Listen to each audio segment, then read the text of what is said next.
오늘 여러분과 함께 나눌 이야기는 지난달 행복한 예배 시간에 했던 내용의 후속편입니다. 기억나십니까? 제가 지난번에 물론 기억 안 나시겠죠? 네. 네. 웬만해서는 상처받지 않는 비결이라는 제목으로 이래도 생각 안 나시죠? 네. 말씀을 전했던 적이 있습니다. 웬만해서는 상처받지 않을 수 있는 비결이 있습니다. 뭘까요? 어떻게 하면 웬만해 상처를 받지 않을 수 있을까요? 감사합니다. 네. 기억을 하셨습니다. 네. 예, 사랑하지 않으면 됩니다. 사랑하지 않으면 상처받지 않을 수 있습니다.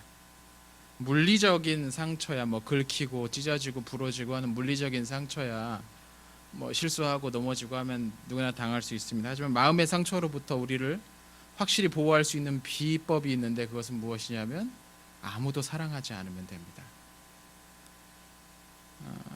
그런데 그렇다고 마음의 상처를 받지 않으려고 아무도 사랑하지 않겠다라고 마음을 먹는 건, 이건 조금 뭔가 좀 그렇습니다. 구더기 무서워 장 못 담근다는 우리 옛말이 있는데, 요새 우리 청년들은 장을 안 담그니까 잘 모르시겠죠. 장미꽃 가시가 무서워서 장미의 꽃을, 그 아름다운 꽃과 그 가시 때문에 그 향기를 즐기지 않겠다라고 마음 먹는 것처럼 조금 어리석은 일인 겁니다. 실현 당할지 모르니까 나는 절대 고백하지 않아야지, 이런 마음가짐과 똑같은 거죠. 되게 멍청한 행동입니다. 거절 당할 때 당하더라도 고백은 해볼 수 있지 않습니까?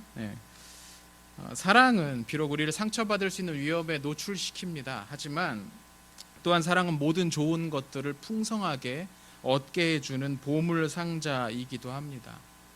우리 주님께서는 자신의 생명을 내어주시는 엄청난 상처를 감수하시면서까지 사랑에 자신을 내던지셨습니다. 그리고 우리 주님은 빌립보서의 말씀에 따르자면 그 결과로 모든 이름 위에 뛰어난 이름을 얻으셨습니다. 십자가라는 그 상처를 감수하면서 그 사랑으로 우리 주님은 더 큰 것을 얻으셨다라는 거죠. 우리 주님이 무엇을 얻으셨습니까? 그분의 백성들, 우리를 얻으셨죠. 사랑을 통해서 얻을 수 있는 최고의 소득이 있다면 사람인 것 같습니다. 사랑하지 않으면 사람을 얻을 수 없습니다. 그래서 사람을 얻고 싶다면, 정말 좋은 것을 얻고 싶다면 상처를 감수하면서 우리는 사랑을 할 만한 충분한 가치가 있고 의미가 있다고 하겠습니다. 하지만 그래도 말이죠, 그래도 상처는 아픈 건 아픈 겁니다. 그렇지 않습니까? 사랑을 통해 좋은 것을 얻게 될 거야 라고 마음을 먹고 사랑을 하다가 상처를 받으면 그래도 아픕니다. 선의를 가지고 다가가다가 입은 상처는 악한 의도를 갖고 다가가다가 입은 상처 못지않게 아픕니다. 아픈 건 똑같습니다. 상처받았는데 안 아플 수 있겠습니까? 오히려 여러분, 사랑하는 자녀로부터 받은 상처가 더 아픕니다.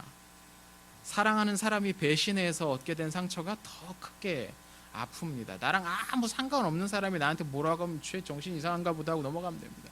그런데 우리가 사랑하는 사람한테 받은 상처는 때로 우리의 정신을 혼미하게 만들 정도로 크게 우리에게 충격을 줍니다. 바로 오늘 여기에서, 바로 이 지점에서 오늘 강론의 말씀이 시작이 되는 겁니다. 그래도 상처를 받았다면, 사랑하다가 상처를 받았다면 어떻게 해야 될까요? 사랑받을 수 있는 길을 원천봉쇄하는 게 상처받을 수 있는 길을 원천봉쇄하는 게 불가능하다면 차선책으로 상처받은 다음에 어떻게 대처해야 될까라도 가르쳐야 되지 않을까라는 생각으로 오늘 이 주제의 말씀을 잡아 보았습니다. 이게 서론입니다. 오늘 본문을 한번 그럼 같이 보죠. 본문 로마서입니다. 이 로마서를 크게 두 부분으로 나누면, 전반부는 그 구속사적으로 우리의 구원이 어떻게 이루어졌는지를 설명하는 교리적인 부분이고, 후반부는 그렇게 구원을 얻은 하나님의 백성들, 즉 그리스도인들이 어떻게 살아야 하는가를 설명하는 실천 부분입니다. 그러니까 이론과 실천이죠. 그러니까 주일 아침에 제가 레위기 연속 강론을 하고 있는데, 레위기의 구성도 꼭 그렇습니다. 앞에는 어떻게 거룩해질 수 있는가에 관한 이론적인 설명을 담고 있다면, 후반부는 이제 거룩한 사람은 어떻게 살아야 하는가, 이런 실천을 다루고 있죠. 이 구조가 똑같습니다. 근데 로마서 그 후반부, 그 그리스도인은 어떻게 이제 구원받은 사람은 어떻게 살아야 하는가를 시작하는 이 후반부가 바로 12장, 오늘 함께 읽었던 이 12장부터 시작을 합니다. 즉 오늘 본문인 로마서 12장 3절은 하나님의 은혜로 구원받은 그리스도인들이 이제 어떻게 새로운 마음을 갖고 생활해야 하는지를 설명하는 부분 가운데에 있다는 겁니다. 그래서 12장 1절이 우리가 아주 잘 아는 문장으로 시작하는데 어떤 말로 시작하냐면 이렇게 되어 있습니다. 그러므로 형제들아 내가 하나님의 모든 자비하심으로 너희를 권하노니 너희 몸을 하나님이 기뻐하시는 거룩한 산 제물로 드리라. 이는 너희의 드릴 영적 예배니라. 아멘. 이 말씀으로 시작을 합니다. 그러므로 이렇게 구원을 받았으니까 그러니까 이제 우리는 이렇게 살아야 합니다라고 이야기하는 겁니다. 하나님의 오랜 계획과 뜻에 따라서 우리가 구원을 얻었습니다. 이제 우리의 삶을 제물로 삼아서 하나님께 드려야 합니다라고 설명을 하는 겁니다. 그리고 이 문맥에서 오늘 우리가 함께 읽은 본문이 등장을 합니다. 마땅히 생각할 그 이상의 생각을 품지 말고 오직 하나님께서 각 사람에게 나누어 주신 믿음의 분량대로 지혜롭게 생각하라. 그러니까 이건 바울이 생각하기에 하나님의 백성으로 살아가는 사람들에게 말해 주어야 할 여러 내용들이 있는데 그 중에서도 더 중요한 포인트라고 생각하지 않았나 싶습니다. 그러니까 바로 적용 부분을 시작하면서 바로 이 이야기를 먼저 던지는 겁니다. 마땅히 생각할 그 이상을 품지 말아라. 여러분, 마땅히 생각할 그 이상을 품지 않는 것, 이게 무슨 뜻일까요?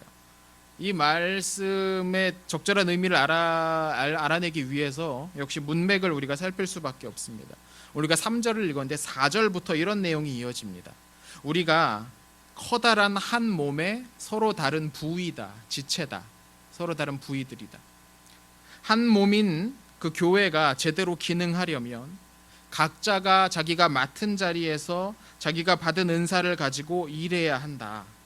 그러면서 서로의 일을 도와갈 때 우리는 커다란 몸, 즉 교회를 바로 세울 수 있다 라는 말이 이 4절부터 이어집니다. 그러니까 이 본문은 이 12장 이 전반부 초반부에 나오는 이 본문은 공동체에 있어서 관계, 조금 더 상세하게 말하면 공동체에 속한 서로 다른 사람들 사이에서 일어날 수 있는, 그 관계 안에서 일어날 수 있는 문제들이 있지 않습니까? 그것을 미연에 방지하기 위한 말씀이다라고 보여집니다. 교회 안에 다양한 사역들이 있습니다. 바울이 로마서에서 말하는 것처럼 섬기는 일을 하는 사람이 있고 가르치는 일을 하는 사람이 있습니다. 슬프고 당황스러운 일을 겪고 있는 사람을 만나서 그 마음을 위로하는 사람, 그 일을 잘하는 사람이 있고 또 어려운 사람들을 돕는 일에 특별한 관심을 갖고 있는 사람도 있습니다. 공동체의 질서를 세우는 사람도 있죠. 굉장히 다양한 사람들이 한 교회 안에 여러 가지 성격들을 가지고 머물고 있습니다. 그 이유는 교회가 이 땅에서 해야 될 일이 다양하기 때문입니다. 교회가 한 가지만 하려는 사람만 잔뜩 모여 있으면 그 일밖에 못하지 않겠습니까? 서로 다른 관심을 갖고 서로 잘하는 것이 다른 사람들이 많이 모여 있어서 교회의 관심이 어느 하나에 몰입되지 않고 두루두루 하나님의 시선이 미치는 곳을 두루두루 살피도록 하기 위해서 그런 거죠. 그런데 그렇게 좋게 되면 좋은데 이렇게 다양한 사람들이 함께 모여 있다 보면 필연적으로 상처를 주고받는 일들이 생깁니다. 사랑으로 모인 공동체이긴 하지만, 사랑으로 모인 그 집단이지만 앞서 말씀드렸지만 여러분, 사랑 때문에 상처받는다고 하지 않았습니까? 사랑 때문에 실망하고 사랑 때문에 좌절할 수 있습니다. 잘해보자고 모인 사람들이라고 하더라도 그동안 서로 살아온 삶이 전혀 다른데 삐걱거리는 부분이 전혀 없으면 그게 이상한 거겠죠. 내부의 원인이 아니래도 외부의 원인 때문에도 교회가 또 흔들릴 수가 있습니다. 누군가 상처받을 수가 있습니다. 잘 맞물려 돌아가던 톱니가 외부의 충격 때문에 툭 이렇게 떨어져 나갈 수도 있는 거지 않습니까? 그러니까 그렇게 좋은 의도를 갖고 서로 다른 사람들이 많이 모여서 하나님의 여러 좋은 일들을 하면 되는데 그 가운데 상처받는 일이 생길 수도 있다는 거죠. 저는 바로 이런 상황에서 대처할 수 있는 가장 기본적인 해법으로 바울이 제시하고 있는 것이 바로 오늘 본문, 즉 마땅히 생각할 것 이상의 생각을 품지 말라라는 조언이 아닌가 싶습니다. 여러분, 생각의 힘이란 꽤 큽니다. 생각은 아무 것에 의해서도 제한받지 않습니다. 생각은 오직 우리의 상상력에 의해서만 제한됩니다. 그래서 생각에 적절한 브레이크를 걸지 않으면 그것은 우리를 종종 매우 위험한 지경에까지 끌고 갈 수가 있습니다. 생각의 힘이 그렇습니다. 여러분도 혹시 그런 경험이 있지 않습니까? 내가 잘 하지 못하는 일을 아주 높은 퀄리티로, 높은 질로 잘 해내는 어떤 사람이 있으면 그 사람 보면서 질투가 날 수 있죠. 또 그런 것들 때문에 내 마음속에 자격지심 비슷한 것이 떠오를 수도 있습니다. 그럼 그렇지, 내가 뭐 그런 거 할 수 있겠어, 내가 3년을 했는데 제 3주 한 것보다 못하네, 뭐 이런 것들, 그죠? 네.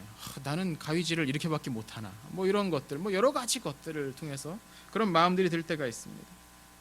근데 이런 생각들이 순간적으로 떠오르는 것은 어쩔 수 없지만 문제는 그 생각이라는 것이 한없이 뻗어나간다는 겁니다. 그럴 때가 자주 있습니다.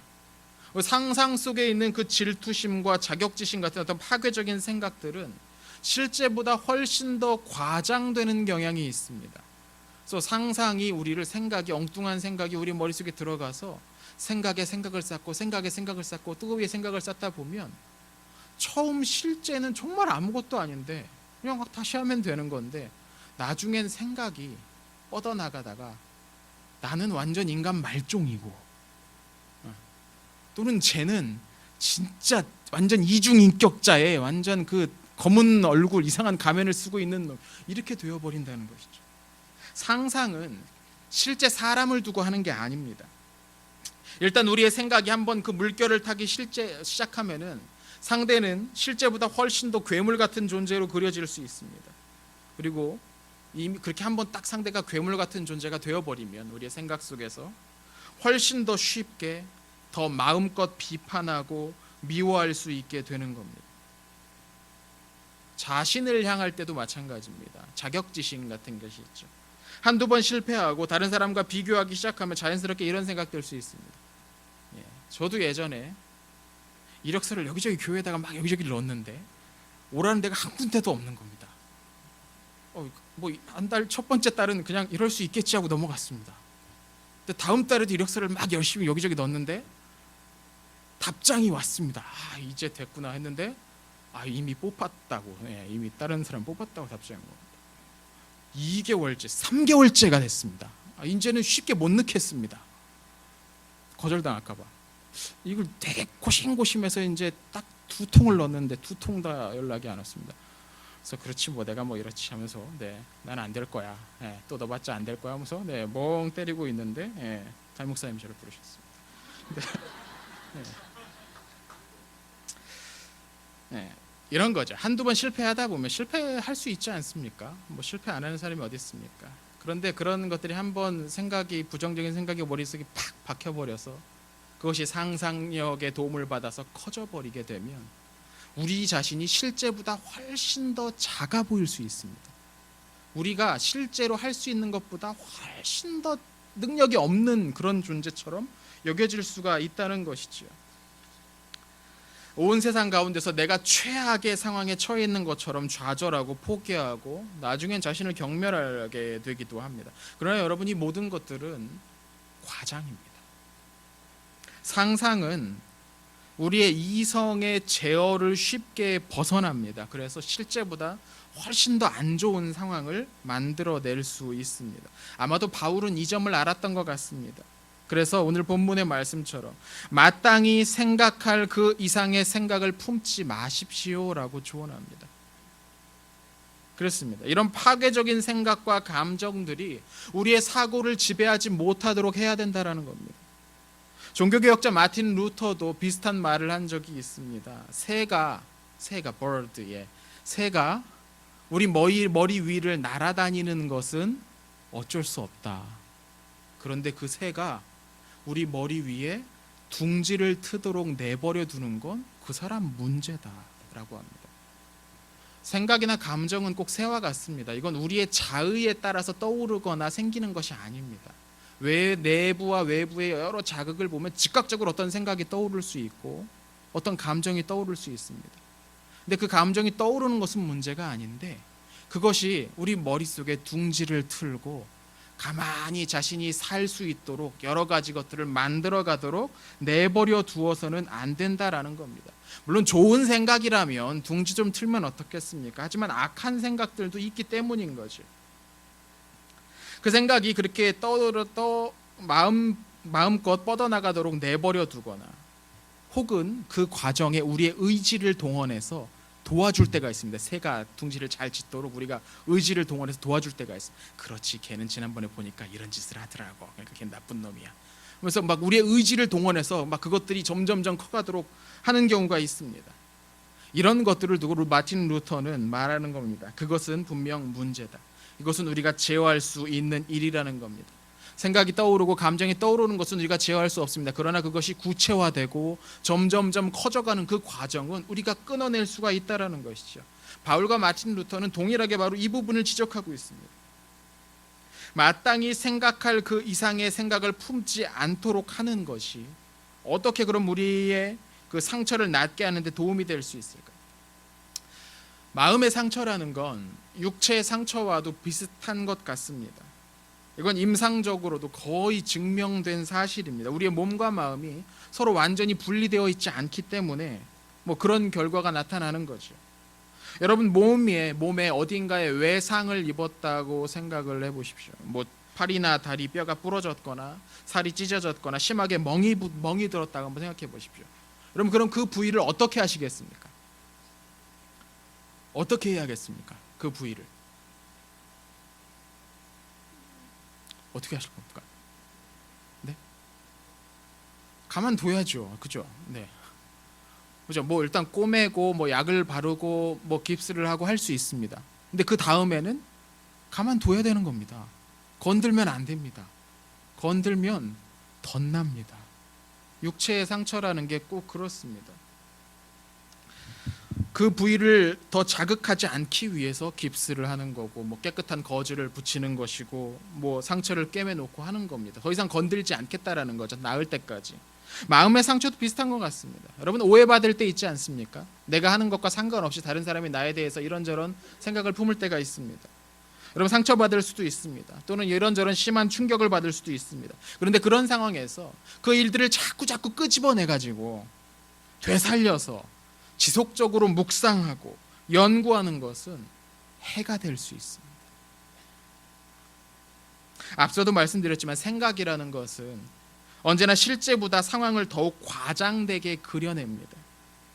내 마음에 들지 않는 사람은 악마처럼 만들어버리고 내가 원하지 않는 일은 절대로 해서는 안 되는 악한 일처럼 묘사해버립니다. 생각을 내버려 두면 10중 8구는 파괴적인 결론에 이르게 되는 거죠. 그리고 이 과정에서 처음 입었던 상처는 오히려 더 악화되기 십상입니다.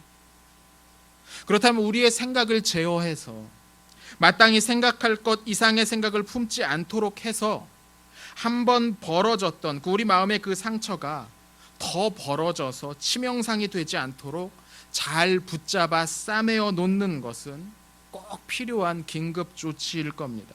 깨끗한 밴드나 거즈를 잘 붙여가지고 세균이 들어가지 못하도록 막는 것, 부목이나 부목 같은 걸 대고 잘 싸매고 깁스해서 상처를 입은 부위에 또 다른 충격이 가지 않도록 하는 것, 우리의 상상력이 우리의 파괴적인 상상력이 우리 마음에 생긴 그 상처를 덧나게 하거나 악화되지 못하도록 하는 것, 이거 다 같은 일이라는 거죠.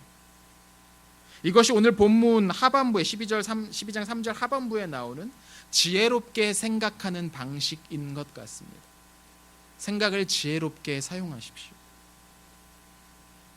그리고 또 한편으로 생각해 보면 마땅히 생각할 것 이상의 생각을 품지 않는 것은 그 자체로도 어떤 믿음의 행위가 아닌가 싶기도 합니다.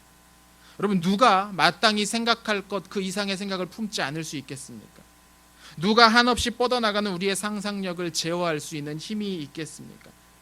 하나님께서 우리의 삶을 아주 가까이에서 살피시고 나를 버리지 않으신다고 믿는 사람이 그렇게 할 수 있는 겁니다. 내가 머릿속으로 얘를 복수하면서 어떻게 괴롭힐까를 고민하지 않더라도 하나님께서 이 일을 정의롭게 해결해 주실 거라고 믿는 사람이 그렇게 더 이상 생각을 뻗어나가지 않도록 제어할 수 있는 겁니다. 상상 속의 복수 대신에 공의로우신 하나님의 판단을 믿는 사람이 자신의 생각을 제어할 수가 있습니다. 하나님이 하시는 일이 내 생각보다 더 지혜롭다고 믿고 고백하는 사람이 이렇게 살 수가 있는 거죠. 그래서 마땅히 생각할 것 그 이상을 품지 않는 태도는 그 자체로도 믿음의 열매라고 할 수도 있을 것 같습니다. 말씀을 정리하죠. 오늘 이 바울의 조언은 모든 상황에서 모든 일을 당했을 때 취해야 할 조언으로 받아들이지는 않으셔도 됩니다. 앞서 말씀드렸지만 이것은 문맥상 교회 안에서 그리고 사람들 사이의 역할 때문에 생겨나는 상처나 어떤 그 마찰들, 문제들이 생겼을 때 어떤 마음을 품고 그것들을 극복해내야 하는가에 관한 조언입니다. 여기서 조금 더 확장을 해보면 사람들 사이에서 관계받는 어떤 그런 관계 속에서 받는 상처나 마찰을 치유하는 데도 오늘 이 말씀이 적용될 수 있습니다. 하지만 이 말씀은 명백하게 저질러지고 있는 악이나 범죄 행위로 발생하는 모든 문제를 참으라거나 좋은 게 좋은 식으로 덮어가자 이런 말씀은 아닙니다. 악을 미워하고 착한 일은 권장하는 것이 그리스도인의 도리죠. 우리는 결코 같은 편이니까 다 같이 하는 일이니까 조용히 처리하자 이런 식으로 진영 논리로 일을 해서는 안 됩니다. 하지만 이런 경우에도 그런 악을 대하는 경우에도 오늘 이 말씀은 분명 도움이 되는 부분이 있는 것 같습니다. 우리는 악을 벌하거나 고발하거나 처벌을 요구할 때라도 마땅히 생각할 것 그 이상의 생각을 품지 않도록 조심해야 합니다. 물론 세상을 살다 보면 제가 이런 말을 합니다. 세상을 살다 보면 정말 가끔씩은 욕을 한 바가지씩 퍼붓고 싶은 그런 사람들이 있습니다. 그러나 여러분, 가해자를 공격하기 위해서 지속적으로 그리고 반복적으로 증오와 보복과 멸시의 언사들을 쏟아낸다면 그 가운데 얼마나 많은 마땅히 생각할 것 그 이상의 생각들을 우리 안에 품고 육성해야겠습니까? 우리 하나님께서 심판하십니다, 여러분. 하나님께서 심판하십니다. 믿으십니까? 안 믿으십니까? 믿으시죠? 하나님이 심판하십니다. 우리 하나님이 심판하십니다. 주님께서 말씀하신 것처럼 감추인 것이 드러나지 않을 일이 없고 숨은 것이 알려지지 않을 것도 없습니다. 그러니까 여러분, 괴물을 공격하기 위해서 스스로 괴물이 되려고 하는 것은 어리석은 일입니다. 그렇게 되지 않도록 우린 조심해야 합니다. 사실 우리에게는 상처받았을 때 적용할 수 있는 아주 좋은 약이 있습니다. 가장 효과적인 약이 있죠. 용서와 사랑입니다. 원수를 사랑하고 7번씩 70번이라도 용서하라는 것이 우리 주님의 가르침입니다. 하지만 많은 경우 우리의 연약한 마음이 여기까지 나아가는 게 쉽지가 않습니다. 원수를 사랑하고 7번씩 70번이라도 용서하는 여기에 나아가는 것이 쉽지 않습니다. 어쩌면 그런 우리에게 차선책으로 오늘 조금 더 실제적으로 도움이 될 수 있는 대책이 오늘 말씀에 나오는 이 이야기가 아닌가 싶습니다. 어떤 문제는 특히 관계에서 생긴 갈등이나 오해 같은 것들은 어느 정도 정리가 될 때까지 손대지 않고 가만히 잘 두는 것이 효과적일 때가 있습니다. 너무 민감하게 자꾸 그 상처를 건들고 헤집고 이것을 어떻게 갚아줄까를 고민하는 것은 결코 우리의 회복에 도움이 되지 않습니다. 물론 이건 어디까지나 잠정적인 조치입니다. 언젠가 때가 되면 우리는 그 다음 단계로 올라서야 하는 것이죠. 용서하고 사랑하는 단계에 이르러야 합니다. 당장은 이게 편합니다. 하지만 언제까지나 그 다음 단계로 올라가는 것을 뒤로 미뤄둔 채 머물러서는 안 됩니다. 우리의 생각이 악한 대로 발전하지 않도록 붙잡는 일은 중요합니다. 하지만 더 좋은 것은 우리의 생각이 선한 것을 향해 마음껏 뻗어나가도록 훈련하는 일입니다. 거기에 이르러야 하는 것이죠.